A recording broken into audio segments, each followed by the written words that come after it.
हमारे इस ऑनलाइन कक्षा में आप सभी मित्र को स्वागत है। हम आर्ट्स का फिर से हम लेकर के आए हैं आप लोगों के बीच में। आज का ऑब्जेक्टिव प्रश्न है गृह विज्ञान होम साइंस से है, जो कि ये भी एग्ज़ाम के लिए उतना ही महत्वपूर्ण है जितना आपके लिए पढ़ाई महत्वपूर्ण है। चलिए हम शुरू करते हैं एक एक ऑब्जेक्टिव। पहला प्रश्न है कि ढोकला किस विधि से बनाया जाता है? वाष्पन विधि।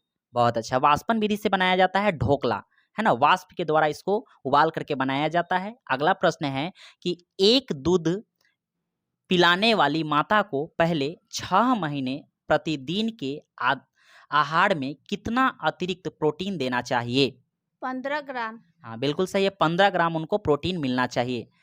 रेशा जो मजबूत होता है वह रस्सियां बनाने के काम में आता है। वह किसका रेशा जो मजबूत होता है जो बनाने में काम आता है?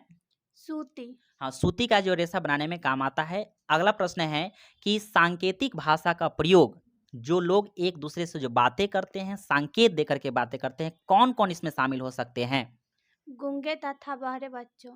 हाँ बिल्कुल सही बोले हैं, गूंगे शामिल हो सकते हैं, बहरे और बच्चे, ये तीनों लोगों से लोग अक्सर संकेत में इशारा से बतियाते हैं। अगला प्रश्न है रेफ्रिजरेटर का प्रयोग होता है कहाँ?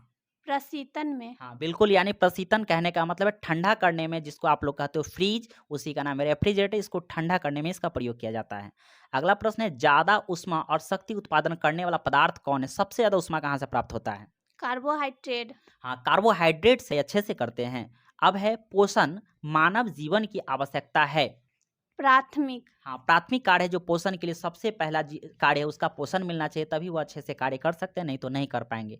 2 वर्ष से 6 वर्ष तक की आयु को कहते हैं? बाल्यावस्था। बिल्कुल सही है, बाल्य अवस्था। 2 वर्ष से लेकर के 6 वर्ष तक के जो भी बच्चे के इसमें आयु के बच्चे आते हैं, उस सबको बाल्यावस्था में हम लोग रखते हैं। अगला प्रश्न है मासिक वेतन परिवार की किस आय के अंतर्गत आएगा?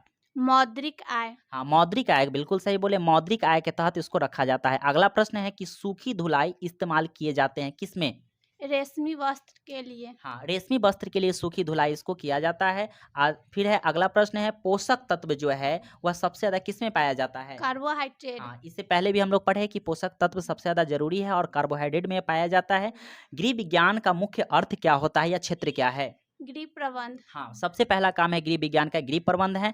अगला प्रश्न है प्राकृतिक तंतु कौन है? ऊन। हाँ, ऊन एक प्राकृतिक तंतु है। अगला प्रश्न है जल का विसंक्रमण के लिए क्या प्रयोग करते हैं? क्लोरीन। हाँ, क्लोरीन का प्रयोग किया जाता है। जल की विसंगता, उसमें जितने भी कीटाणु वगैरह उसको साफ करने के लिए क्लोरीन का प्रयोग करके हम जल को साफ करते हैं। अगला प्रश्न है 1 ग्लास पानी को शुद्ध करने के लिए ब्लीचिंग पाउडर की कितनी मात्रा डाली जाती है? 1 चाय चम्मच। बिल्कुल सही बोले, 1 चम्मच उसको डाल करके हम उसको शुद्ध कर सकते हैं। इस प्रकार से आज का प्रश्न उत्तर यहाँ ही समाप्त हुआ। फिर हम अगला प्रश्न लेकर के आएंगे, तब तक के लिए आप लोग नोट करिए और अपना विचार इसमें जरूर प्रकट करिएगा। तब तक के लिए सभी मित्रों को वीडियो देखने के लिए धन्यवाद।